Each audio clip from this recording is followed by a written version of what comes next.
నమస్కారం, TG9 news తెలుగుకి స్వాగతం. హెడ్లైన్ చూద్దాం.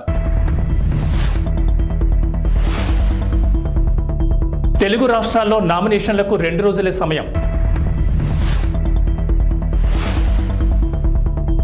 నేటితో ముగియనున్న జగన్ మేమంతా సిద్ధం బస్సు యాత్ర. వరంగల్లో సీఎం రేవంత్ రెడ్డి బహిరంగ సభ. నేటి నుంచి తెలంగాణలో మాజీ సీఎం కేసీఆర్ బస్సు యాత్ర. ఐపీఎల్లో 6 వికెట్ల తేడాతో చెన్నైపై లక్నో విజయం. తెలుగు రాష్ట్రాల్లో నామినేషన్లకు మరో 2 రోజులే సమయం మిగిలి ఉంది. నామినేషన్ల ప్రక్రియ ముగింపు దశకు చేరుకుంది. దీంతో ఇవాళ రేపు భారీగా నామినేషన్లు దాఖలయ్యే అవకాశం ఉంది. ఈ నెల 25వ తేదీతో నామినేషన్ల స్వీకరణ పూర్తవుతుంది. ఇప్పటికే పలువురు నామినేషన్లు దాఖలు చేశారు. మరికొందరు ఇవాళ రేపు తమ నామినేషన్లను దాఖలు చేయనున్నారు. వైనాట్ 175 టార్గెట్గా ఏపీ ముఖ్యమంత్రి వైఎస్ జగన్మోహన్ రెడ్డి చేపట్టిన బస్సు యాత్ర నేటితో ముగియనుంది. సాయంత్రం అక్కవరం సభ తర్వాత తాడేపల్లికి చేరుకోనున్నారు సీఎం జగన్. రేపు పులివెందులలో నామినేషన్ వేస్తారు. సిద్ధం మేమంతా సిద్ధం తరహాలోని మరో విడత ప్రచారానికి కూడా వైసీపీ నేతలు ప్రణాళిక సిద్ధం చేశారు. ముఖ్యమంత్రి వైఎస్ జగన్ మేమంతా సిద్ధం బస్సు యాత్ర ఇవాటితో ముగియనుంది. నేడు శ్రీకాకుళం జిల్లాలోకి జగన్ బస్సు యాత్ర ప్రవేశించనుంది. ఈ రోజుకు జగన్ బస్సు యాత్ర 22వ రోజు చేరుకుంది. రోడ్ షో ద్వారా Etcherla bypass, Srikakulam bypass, Narasannapeta bypass, Kotabommali, Kannevalasa మీదుగా పరశురాంపురం జంక్షన్ వద్దకు చేరుకుంటారు. దోపిడీ చేస్తే బందిపోట్లు అంటాం. మరి ఎన్నికలప్పుడు తీయటి మాటలు చెప్పి ఎన్నికల మేనిఫెస్టో అని చెప్పి ఆ తర్వాత ఎన్నికలు అయిపోయిన తర్వాత ప్రజలను మోసం చేస్తే అలాంటి మోసగాళ్లను ఏమంటాం? 420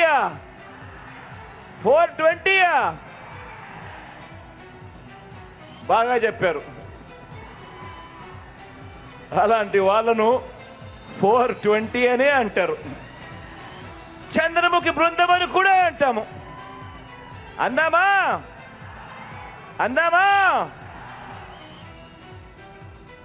ఎన్నికల్లో ఈరోజు కురుక్షేత్రంలో తలబడతా ఉన్నాం.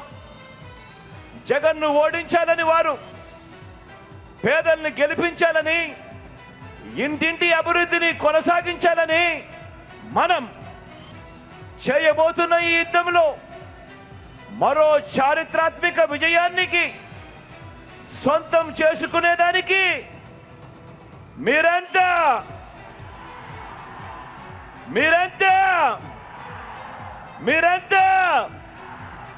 సిద్ధమేనా? నేడు తెలంగాణ సీఎం రేవంత్ రెడ్డి సికింద్రాబాద్, వరంగల్లో పర్యటించనున్నారు. సికింద్రాబాద్ ఎంపీ అభ్యర్థిగా దానం నామినేషన్ వేయనున్నారు. ఈ సందర్భంగా దానం నాగేందర్ నామినేషన్ ర్యాలీలో సీఎం రేవంత్ పాల్గొనున్నారు. అనంతరం సాయంత్రం వరంగల్లో జరిగే బహిరంగ సభకు సీఎం రేవంత్ రెడ్డి హాజరు కానున్నారు. అయితే ఇవాళ హన్మకొండ జిల్లాలో సీఎం రేవంత్ పర్యటించనున్నారు.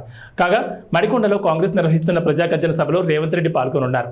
Wardhannapet MLA KR Nagaraju, station Ghanpur MLA Kadiyam Srihari, Parakala MLA Revuri Prakash Reddy సభా ప్రాంగణాన్ని పరిశీలించారు. Warangal police commissioner Ambar Kishore Jha, central zone DCP MA భారీతో కలిసి హెలిపాడ్ సెంటర్ పార్కింగ్ స్థలాలను పరిశీలించారు. బీఆర్ఎస్ అధినేత మాజీ సీఎం కేసీఆర్ రాష్ట్ర వ్యాప్తంగా బస్సు యాత్ర నిర్వహించనున్నారు. ఈ బస్సు యాత్ర మే 10వ తేదీ వరకు కొనసాగనుంది. సుమారు 17 రోజుల పాటు సాగే ఈ యాత్రకు ఎన్నికల సంఘం అనుమతి ఇవ్వడంతో పార్టీ అవసరమైన ఏర్పాట్లు చేస్తోంది. నేడు ఉమ్మడి నల్గొండ జిల్లాలో కేసీఆర్ బస్సు యాత్ర, మిర్యాలగూడ నుంచి సూర్యాపేట వరకు కేసీఆర్ బస్సు యాత్ర కొనసాగనుంది.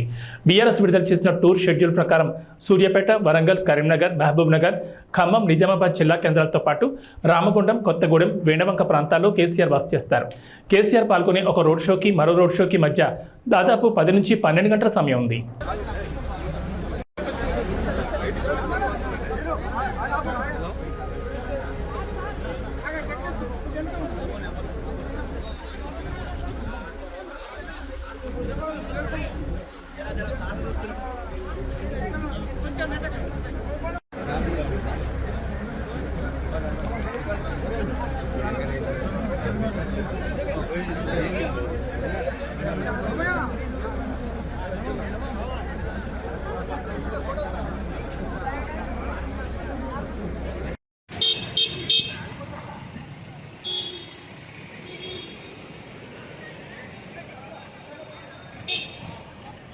Back.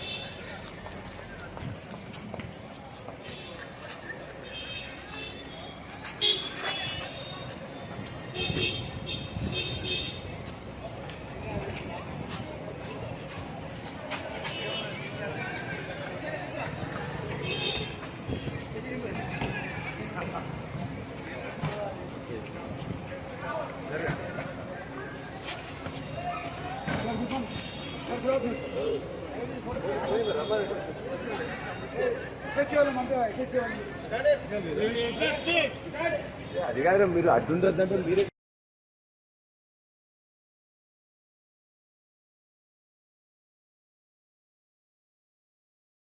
తెలంగాణలో ఇంటర్మీడియట్ పరీక్షల ఫలితాలు బుధవారం విడుదలయ్యాయి. ఏప్రిల్ 24న ఉదయం 11 గంటలకు ప్రథమ, ద్వితీయ, ఇంటర్ ఫలితాలు ఒకేసారి విడుదల చేశారు. ఈ ఫలితాలను నాంపల్లిలోని ఇంటర్ బోర్డు కార్యాలయంలో విద్యాశాఖ ముఖ్య కార్యదర్శి బుర్రా వెంకటేశం, బోర్డు కార్యదర్శి శృతి ఓజా విడుదల చేస్తారు.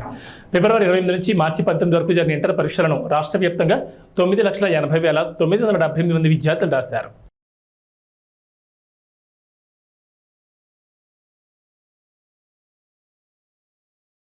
అమిత్ షా తెలంగాణ పర్యటన ఖరారైంది. రేపు అమిత్ షా హైదరాబాద్కు రానున్నారు. ఎల్బీ స్టేడియంలో పోలింగ్ బూత్ ఇన్ఛార్జీలతో సమావేశం కానున్నారు. అనంతరం భాగ్యలక్ష్మి అమ్మవారిని దర్శించుకోనున్నారు. తెలంగాణలో లోక్సభ ఎన్నికల బరిలో నిలిచే అభ్యర్థులపై కసరత్తు జరుగుతోంది. ఇప్పటికే 8 మందిని ప్రకటించిన బీజేపీ మరో 9 మంది గెలుపు గుర్రాల కోసం వేట కొనసాగిస్తోంది. ఈ క్రమంలో ఈ నెల 12న అమిత్ షా హైదరాబాద్కు వస్తున్నట్లు తెలిపారు.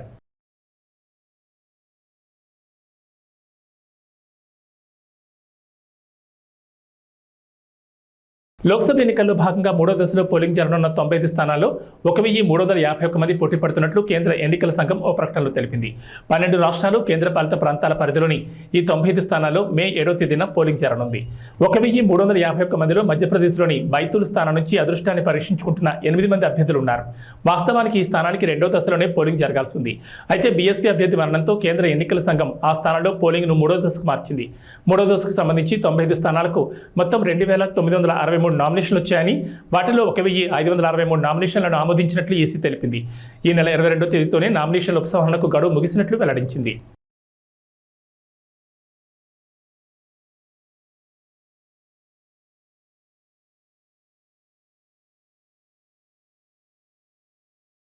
ఆయుధాల కొరతతో ఇబ్బంది పడుతున్నాం, సైనిక సాయం కావాలంటూ గత కొంతకాలంగా మొరపెట్టుకుంటున్న ఉక్రెయిన్కు మరో ఊరట కలిగించే వార్త.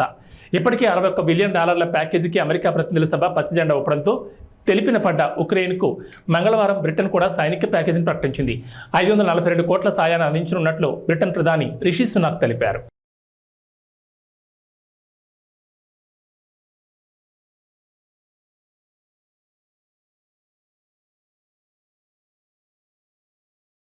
శ్రీకాకుళం జిల్లా పాతపట్నంలో ప్రజాకాలం సభ నిర్వహించిన చంద్రబాబు ఎన్నికల్లో ఎన్డీఏ కూటమి ఉత్తరాంధ్రలో క్లీన్ స్వీప్ చేస్తుందని ధీమా వ్యక్తం చేశారు.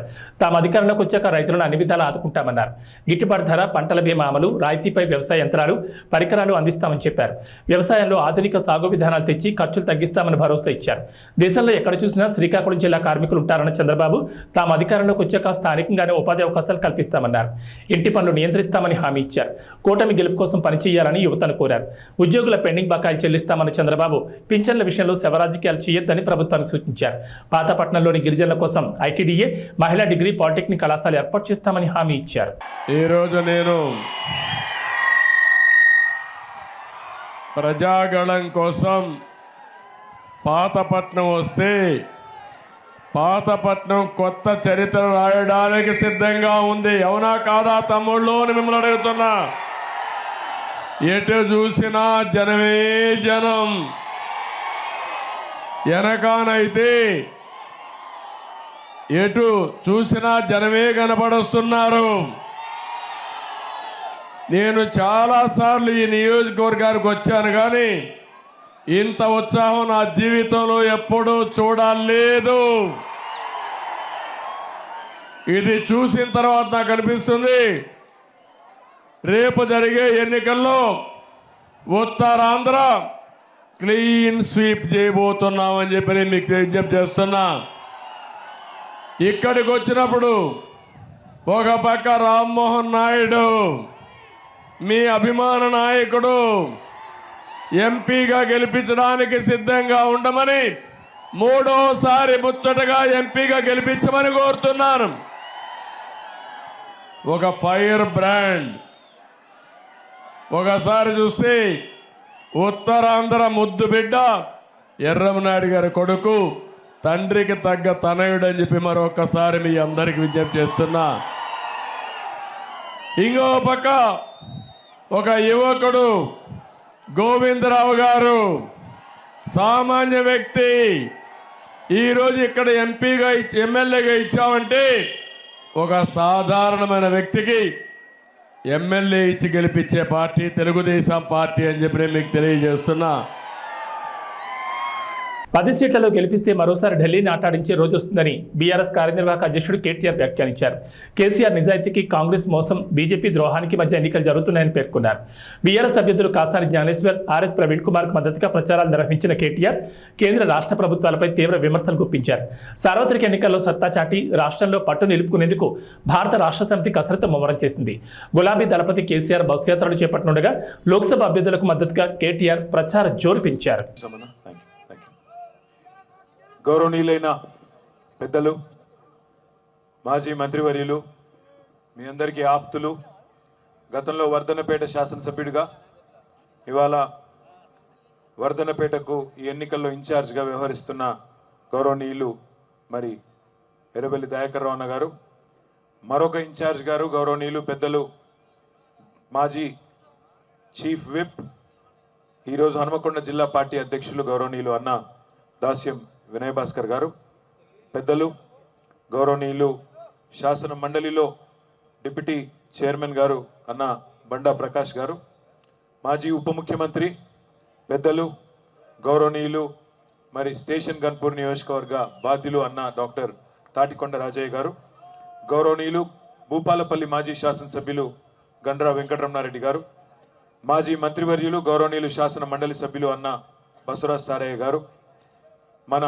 స్థానిక సంస్థల ఎమ్మెల్సీ ఈరోజు యువకుడు ఉత్సాహవంతుడు వరంగల్ ఈస్ట్ ఇన్ఛార్జ్గా ఉన్న తమ్ముడు పోచంపల్లి శ్రీనివాసరెడ్డి గారు, పరకాల మాజీ శాసనసభ్యులు గౌరవనీయులు అన్న చెల్ల ధర్మారెడ్డి గారు, కూడా చైర్మన్ గారు సోదరులు సుందర్రాజ్ గారు, గౌరవనీయులు సోదరిమణి లలితా యాదవ్ గారు, గౌరవనీయులు మాజీ జిల్లా పరిషత్ చైర్మన్ సమ్మారావు గారు, గౌరవనీయులు జనార్దన్ గౌడన్న గారు, కేతిరెడ్డి వాసుదేవ్ రెడ్డి గారు, వేదిక పైన ఉన్న గౌరవనీయులైన సీనియర్ నాయకులకు, గౌరవనీయులైన వర్ధనపేట నియోజకవర్గంలోని వివిధ మండలాల అధ్యక్షులకు, అదేవిధంగా వివిధ డివిజన్ల అధ్యక్షులకు, గౌరవ కార్పొరేటర్లకు, మాజీ కార్పొరేటర్లకు, ఎవరెవరి పేర్లైతే నేను చెప్పలేదో మనసులనే తిట్టుకోండి, బయటికి తిట్టుకోవద్దని కోరుతూ, మరి వేదిక ముందున్న పాత్రికేయ మిత్రులకు, వర్ధనపేట నియోజకవర్గం నుండి ఈరోజు ఇంత పెద్ద సంఖ్యలో రాత్రి 9 అవుతుంటే కూడా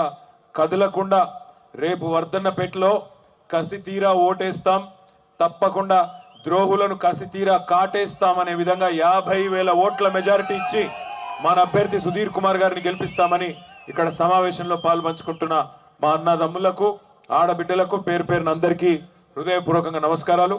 మన పార్లమెంట్ అభ్యర్థి డాక్టర్ సుధీర్ గారికి కూడా హృదయపూర్వకంగా అడ్వాన్స్ గా కాబోయే ఎంపీ కాబట్టి అడ్వాన్స్ గా హృదయపూర్వకంగా శుభాకాంక్షలు కూడా నేను తెలియజేస్తా ఉన్నాను. చంపిన్రు, బిడ్డను వేరు చేసిండ్రని తెలంగాణ ఏర్పాటు మీద విషం జిమ్మినందుకు కోటే అన్నా, 5 మండలాలు తీసుకుపోయి ఆంధ్రాలో బలవంతంగా కలిపినందుకు కోటే అన్నా, లేదా మనకిచ్చిన పునర్విభజన చట్టంలో ఒక్క హామీ నిలబెట్టుకోనందుకు మనం ఓటే అన్నా, కాజీపేటలో కోచ్ ఫ్యాక్టరీ పెట్టనందుకు, బయ్యారంలో ఉక్కు కర్మాగారం పెట్టనందుకు, ఇచ్చిన ఒక్క మాట నిలుపుకోనందుకు ఓటే అన్నా, తెలంగాణకు ఒక్క మెడికల్ కాలేజ్ ఇయ్యనందుకు, ఒక్క నవోదయ పాఠశాల పెట్టినందుకు, ఒక్క విద్యా సంస్థ పెట్టినందుకు ఓటే అన్నా, లేదా 2014లో నువ్వే కదా డైలాగులు కొట్టినావు, నేను భారతదేశానికి మొత్తం ఏదైతే నల్లధనం బయటికి పోయిందో దాన్ని తీసుకొస్తా, ప్రతి ఒక్కరి ఖాతాలో 15 లక్షల రూపాయలు వేస్తా అన్నాడు నరేంద్ర మోడీ. పడ్డాయా 15 లక్షలు? పడ్డాయా మోడీ 15 లక్షలు? పడలే, దేశంలో ఎవరికి రాలే, 15 లక్షలు రాలే. సంవత్సరానికి 2 కోట్ల ఉద్యోగాలు ఇస్తా అన్నాడు నరేంద్ర మోడీ, 10 ఏళ్లలో 20 కోట్ల ఉద్యోగాలు ఇవాళ ఇచ్చిండా? రైతుల ఆదాయం డబల్ చేస్తా అన్నాడు, 2022 సంవత్సరం కల్లా చేసిండా? ఇంటింటికి నల్ల పెడతా అన్నాడు, కేసీఆర్ పెట్టిండు తప్ప మోడీ పెట్టలేదు దేశంలో. అదేవిధంగా ప్రతి మనిషికి ఇల్లు కట్టిస్తా అన్నాడు, బుల్లెట్ ట్రైన్లు అన్నాడు, 5 ట్రిలియన్ ఎకానమీ అన్నాడు. ఇవేమైనాయా మోడీ గారంటే? ఇవేమి చెప్పాడు. ఇప్పుడు ఏమంటాడు? జై శ్రీరామ్, అదొక్కటే తెలుసు, జై శ్రీరామ్. మనం కట్టలేదా గుడి? యాదగిరి గుట్టలో మనం కట్టలేదా యాదాద్రి? మనం ఎప్పుడైనా దేవుని అడ్డం పెట్టుకుని రాజకీయం చేసినావా? జై శ్రీరామ్ అనాలే, అక్షింతలు పంపాలే, ఇంటికి ఓట్లు అడగాలి. శ్రీరాముతో మనకు పంచాయతీ లేదు. దేవుడు అందరివాడు. దేవుడు బీజేపీ వాళ్ళకు మాత్రమే దేవుడు కాదు, మనకు కూడా ఆయననే దేవుడు. దేవునితో మనకు పంచాయతీ లేదు. రాముడికి మొక్కుదాం, కానీ తెలంగాణకు నయా పైసా పనిచేయని బీజేపీని మాత్రం ఓట్లతోనే పండబెట్టి తొక్కుదామనే మాట ఈ సందర్భంగా నేను మీకు విజ్ఞప్తి చేస్తా ఉన్నా. ఒక్క బుడ్డ పైసా పనిచేయలే బీజేపీ ఈ దేశానికి కానీ మన రాష్ట్రానికి కానీ. అట్లాంటి వాళ్ళని ఎందుకు ఆదరించాలి? ఏం చేసిందని ఇవాళ వాళ్ళకి ఓట్లు వేయాలి, ఏం చేస్తారని చెప్పి రేపు ఓట్లు వేయాలనే మాట దయచేసి ఆలోచించమని నేను కోరుతా ఉన్నా.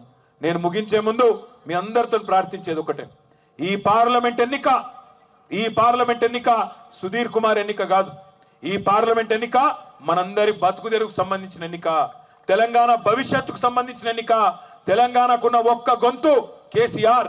ఆ కేసీఆర్ గారినే ఇలా ఖతం చేయాలని కాంగ్రెస్ బీజేపీ కుమ్మక్కై రాజకీయం చేస్తూ ఇవాళ మన పార్టీని సార్వత్రిక ఎన్నికల వేళ ముఖ్యమంత్రి రేవంత్ రెడ్డి పాలమూరు జిల్లాలో 5వ పర్యటించారు. మహబూబ్ నగర్ లోక్సభ స్థానం పరిధిలోని నారాయణపేట జిల్లా మద్దూరులో కాంగ్రెస్ కార్యకర్తల సమావేశానికి హాజరయ్యారు. లోక్సభ ఎన్నికల్లో కాంగ్రెస్ ను దెబ్బతీసేందుకు బీఆర్ఎస్ బీజేపీ కుట్రలు పన్నుతున్నాయని ఆయన ఆరోపించారు. 10 ఏళ్ల కేసీఆర్ హయాంలో తెలంగాణ నాశనమైందన్నారు. రుణమాఫీపై బీఆర్ఎస్ నేతల విమర్శలపై రేవంత్ ఎదురుదాడి దిగారు. తర్వాత కొత్తపల్లి మండలంలోని తిమ్మారెడ్డిపల్లిలో బాబాజీ ఆలయానికి వెళ్లిన సీఎం ప్రత్యేక పూజలు నిర్వహించారు. అనంతరం నాగర్ కర్నూలు జిల్లా బిజినపల్లిలో కాంగ్రెస్ జనజాతర సభకు హాజరయ్యారు. డీకే అరుణ, ఆర్ఎస్ ప్రవీణ్ కుమార్లతో తనకు ఎలాంటి వివాదం లేదన్నారు. 70 ఏళ్ల తర్వాత పాలమూరు జిల్లాకు వచ్చిన అవకాశాన్ని ఉపయోగించుకుని అభివృద్ధి చేసుకుందామని, అందుకు 2 ఎంపీలను గెలిపించాలని రేవంత్ ప్రజలకు పిలుపునిచ్చారు.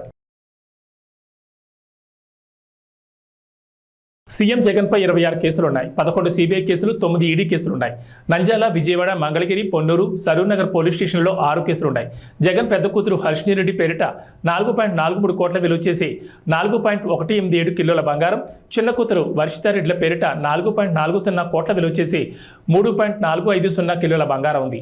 జగన్ పెద్ద కూతురు పేరిట కర్ణాటకలో 2 వాణిజ్యేతర స్థలాలు, ఇడుపులపాయలో 4.5 ఎకరాలు, 5.50 ఎకరాలు, కె ఎల్లమ్మవారిపల్లిలో, పాలెంపల్లిలో 1.63 కోట్ల విలువ చేసే ఆస్తులున్నాయి. ఇక చిన్న కూతురుకు అదే ప్రాంతంలో అంతే సమానంగా ఆస్తులున్నాయి. పెద్ద కుమార్తెకు 25.89 కోట్లు, చిన్న కుమార్తెకు 25.57 కోట్లు విలువైన ఆస్తులున్నట్లు వెల్లడించారు. ఇక సీఎం జగన్ భార్య భారతి పేరిట 5.29 కోట్ల విలువ చేసి 6.47 కిలోల బంగారు, వజ్రాలున్నాయి. ఎర్రగుడిపల్లి, కచ్చివారిపల్లి, పులివెందల, రాయదుర్గం, తాడేపల్లిలో ఆస్తులున్నాయి. వీటి విలువ 56,92,19,104గా చూపించారు.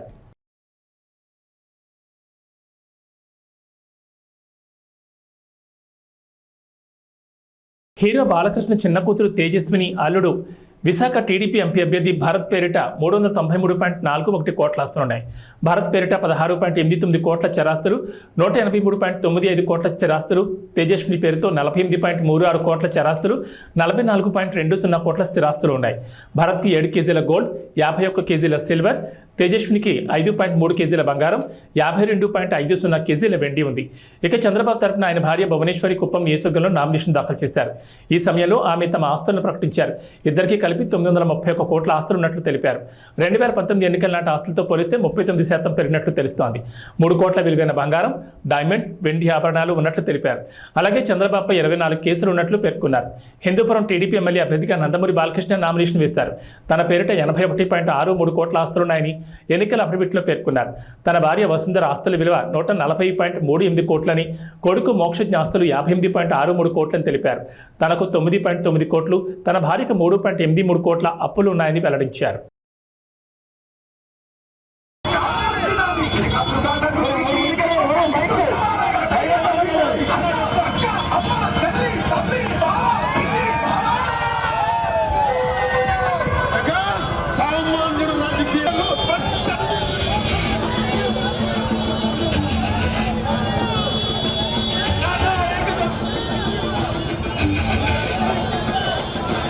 అధికార వైసీపీతో అంటకాగుతూ 5 ఏళ్లుగా ఆ పార్టీ అరాచకాలు కొమ్మకాస్తూ వచ్చిన 2 సీనియర్ ఐపీఎస్ అధికారులపై ఎన్నికల సంఘం ఎట్టకేలకు బదిలీ వేటు వేసింది. ఆంధ్రప్రదేశ్ నిఘా విభాగాధిపతి పిఎస్ఆర్ ఆంజనేయులు, విజయవాడ సిపి కాంతిరాణా ఎన్నికల షెడ్యూల్ వచ్చాక కూడా వైసీపీకి అనుకూలంగా ఏకపక్షంగా పనిచేస్తున్నారంటూ ప్రతిపక్ష పార్టీలు ఫిర్యాదులిచ్చాయి. వాటిపై సమగ్ర విచారణ జరిపిన ఎన్నికల సంఘం చివరికి వాళ్ళిద్దరిపై చర్యలు తీసుకుంది. తర్వాత స్థానాల్లో ఉన్న అధికారులకు బాధ్యతలు అప్పగించి తక్షణమే విధుల నుంచి రిలీవ్ కావాలని ఆదేశించింది. సార్వత్రిక ఎన్నికలు పూర్తయ్యే వరకు వారికి ఎన్నికల సంబంధిత విధులేవి అప్పగించొద్దని నిర్దేశించింది. వీరి స్థానాల్లో వేరే అధికారులను నియమించేందుకు వీలుగా ఒక్కో పోస్టుకు 3 ఐపీఎస్ అధికారుల పేర్లతో ఇవాళ మధ్యాహ్నం 3 గంటల్లోగా ప్యానెల్ సమర్పించాలని సిఎస్ జవహర్ రెడ్డిని ఆదేశించింది. నిఘా విభాగాధిపతి పోస్టు కోసం అదనపు డీజీ, అంతకంటే ఎక్కువ హోదా కలిగిన అధికారుల వివరాలనే పంపాలని పేర్కొంది.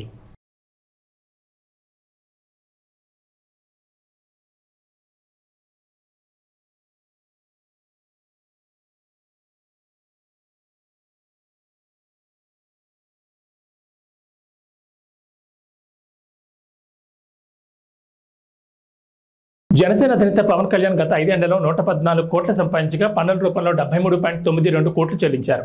తనకు 64.26 కోట్ల అప్పులున్నాయని అఫిడవిట్లో ఆయన పేర్కొన్నారు. తూర్పుగోదావరి జిల్లాలోని పిఠాపురం అసెంబ్లీ స్థానానికి ఆయన మంగళవారం నామినేషన్ వేశారు. ఈ సందర్భంగా సమర్పించిన అఫిడవిట్లో తన ఆస్తులు, అప్పులు, చెల్లించిన పన్నుల వివరాలను వెల్లడించారు.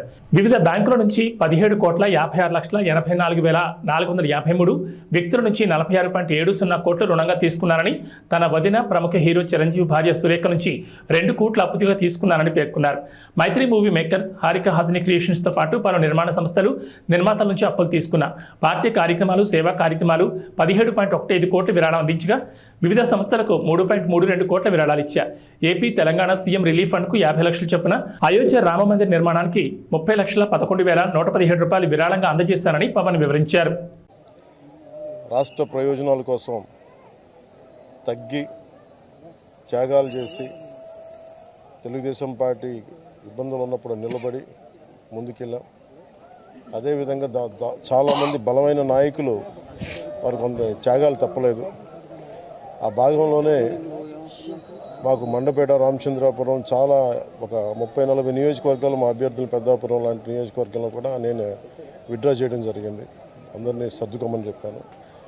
దాంట్లో భాగంగానే చాలా బలమైన ప్రజానాయకులు, ప్రజల్లో బలమైన అవగాహన ఉన్న ప్రజా సమస్యల మీద అలాంటి వ్యక్తి వర్మ గారు నా కోసం ఆయన సీట్ని త్యాగం చేశారు. మనస్ఫూర్తిగా వారికి ఈ సందర్భంగా వారికి నా ప్రత్యేక కృతజ్ఞతలు, నమస్కారాలు. ఈ త్యాగం రాష్ట్ర ప్రయోజనాలకే కానీ వ్యక్తిగత ప్రయోజనాలు దాటి చేస్తున్నాం అది. సో మనస్ఫూర్తిగా వారికి కూడా భవిష్యత్తులో ఉన్నత స్థానాలని అధిరోహించాలని, దానికి నా కృషి ఉంటుందని కూడా తెలియజేసుకుంటా ఉన్నాను. అలాగే జనసేన కాకినాడ పార్లమెంట్ పరిధిలో పిఠాపురం కూడా, దాని తంగెళ్ళ ఉదయ్ శ్రీనివాస్ టీ టైం అధ్యక్షులుగా, మన టీ టైం వ్యవస్థాపకుడిగా పేరుంది. దాదాపు 25,000 మంది పైకి ఆయన ఉద్యోగాలు ఇచ్చారు. సో అలాగే దేశం నలుమూలలా ఆయన టీ టైం చూడొచ్చు. కాకినాడ పార్లమెంట్కి వెళ్తే ఖచ్చితంగా అది ఉపాధి అవకాశాలు కానీ, మనకు కావాల్సిన ఓఎన్జీసీ వల్ల జరుగుతున్న కాలుష్యాలు కానీ, ఇవన్నీ చట్టసభ మనకి పార్లమెంట్లో బలంగా మాట్లాడగలిగేగలం. ఒక్క తెలుగే కాదు, ఆంగ్ల భాషల్లోనూ, హిందీ, తమిళ్లో కూడా నిష్ణాతుడు. అలాంటి వ్యక్తి ఈరోజు నుంచి అభ్యర్థిగా పెడుతున్న కాకినాడ పార్లమెంట్ నియోజకవర్గం నుంచి.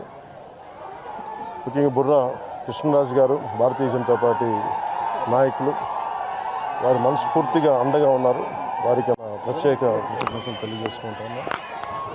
మేము ఎన్డీఏ కూటమి తెలుగుదేశం పార్టీ, జనసేన, భారతీయ జనతా పార్టీ అఖండ విజయం సాధించబోతుంది. దానికి తార్కాణ నిదర్శనమే ఈ నామినేషన్ వేసే ప్రక్రియ. అలాగే ఏ మీడియానైతే ఈ ప్రభుత్వం నలిపేసిందో ఆ మీడియాకి మేము అండగా ఉంటాం. మీ కష్టాల్లో మేము పాలు పంచుకుంటాం. మీ కష్టాలకి మేము చేయూతనిస్తాను మనస్ఫూర్తిగా తెలియజేసుకుంటూ సెలవు.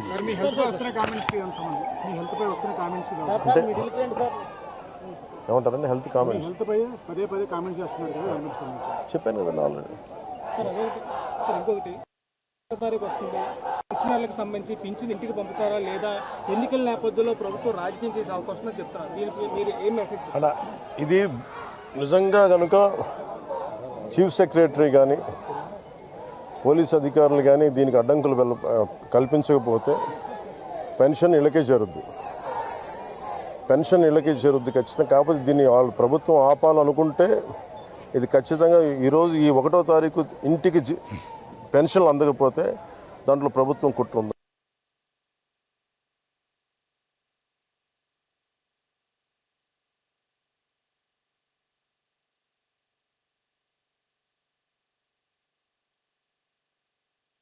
త్రికోణ పోటీ ఉంది ఈసారి.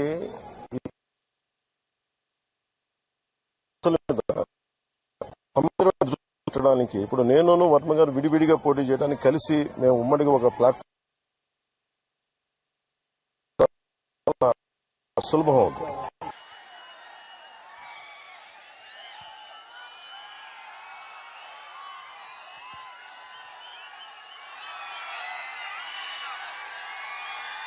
ఒక పౌర్ణమి రోజున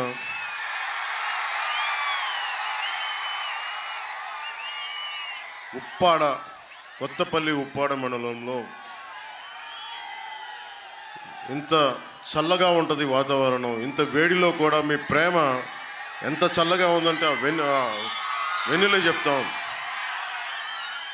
సో మీ ప్రేమామృతానికి, ఈ వెన్నెల రాత్రి మీ ప్రేమామృతానికి నా మీద కురిపిస్తున్నందుకు, మా కూటమి మీద మీ ప్రేమామృతాన్ని కురిపిస్తున్నందుకు మీ అందరికీ నా హృదయపూర్వక నమస్కారాలు, ధన్యవాదాలు.